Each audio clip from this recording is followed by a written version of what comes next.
Good evening, everyone. That must have been somebody on my payroll.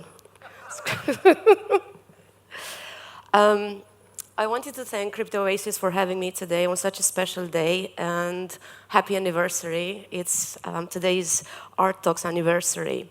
So I feel very privileged to be here today. And I wanted to talk today about there's this big gap from the Metaverse to IRL, and the way we are going to find blockchain soul. In this digital first world, whether you think that the Metaverse is actually represents the pinnacle of technological advancements, or like Niantic Labs CEO and founder, you think it's a dystopian nightmare, or if you find yourself anywhere in between, I guess you actually can agree that genuine, real-life interactions are a fundamental part of what makes us humans. So let's delve real quick into the challenges that lie at the intersection of technology and in real-life interaction.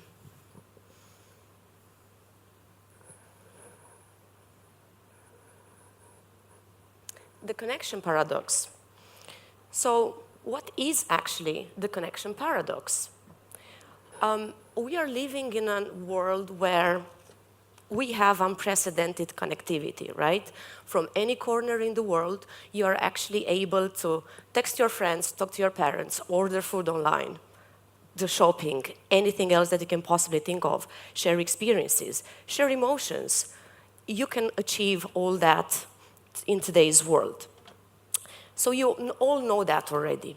But despite this ease of digital communication, a paradoxical problem has emerged.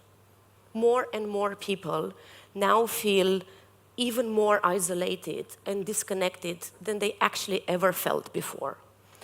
So while technology has actually allowed us to communicate with others in easier and more frequent ways than before, it has also simultaneously made our interactions less profound and less meaningful. The loneliness epidemic, wait, doesn't that sound a little bit dramatic? Well, unfortunately, in May this year, the US Surgeon General has actually published a report that it was really sad to see. It's a report that declared an epidemic of loneliness and isolation. So this report actually shows that in today's world, people spend less time with friends than they did in 2003, with the biggest drop being seen in actually younger generation, where around 70%, where they actually spend around 70% less time with their family and friends than they did 2 decades ago. That's absolutely insane. Recent studies also show that the lack of human connection is actually as dangerous as smoking 15 cigarettes a day. Isn't that crazy? So what about technology? Is technology the villain or the hero?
So, if this is the reality we actually live in,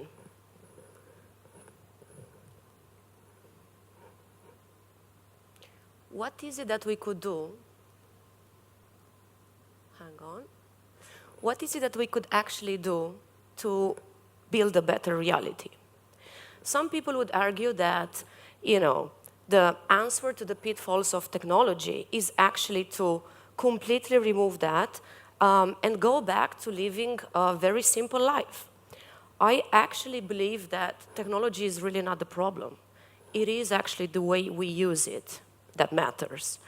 So we have to find that balance. We got to strike a balance where we recognize the undeniable benefits of technology and what it brought to us today. Think of medical advancements and all that kind of stuff that we can actually not live without today.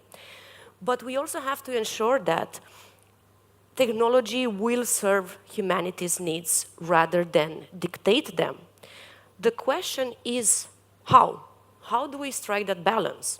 Well, first, I think we need a great idea. And then we need a bunch of really cool people to actually be able to execute that idea. Let's start with a bunch of really cool people. And here they are. I was lucky to have spent the past year working with some of the most brilliant minds in the world, people from the founder of the Blockchain Center of the University of Zurich, the chairman actually of the Blockchain Center of the University of Zurich, Professor Dr. Paul Zak, who is one of the most famous neuroscientists out there, Professor Dr. Julian Holdlundstadt, who is actually part of the report that came out on the epidemic of loneliness and isolation, some people from the World Economic Forum, Ralph, who everyone knows, he's actually part of this as well and has contributed to the project. And we've got a bunch of even more people that are actually part of this project, but unfortunately, due to design restrictions, I was unable to fit all in one page. There's also 9 founding Web3 communities that, very well-established Web3 communities that are part of this project as well. So we've been working with all these amazing people for the past year and a half. They come from all sorts of different backgrounds, from blockchain, neuroscience, behavioral economics, and so on. And here's the idea that we actually all worked on. I'm introducing Paired World. It's actually the first blockchain powered meet-to-earn ecosystem. It's actually a global movement that is centered around humanity and blockchain. And, I can speak hours and hours about what we've done together. It's okay, you have 2 seconds. Okay, so what I can tell you though is actually we've launched NFT platforms and collections, and we've built decentralized exchanges, and we've built metaverses and all sorts of amazing projects so far. But one thing, and we had fun doing that, and it was amazing, and it all benefited us DJs in a way or another. But one thing I can tell you for sure is that Paired World really stands out because it has the potential to impact the lives of so many people. And it has the potential to actually leave a legacy outside of the Web3. So I encourage you to scan this code, and if you wanna... Phones in the air, everyone. And if you wanna participate, come build with us. It's a really cool project. Wonderful. Give her a big round of applause, everyone. All the way from Switzerland. Thank you.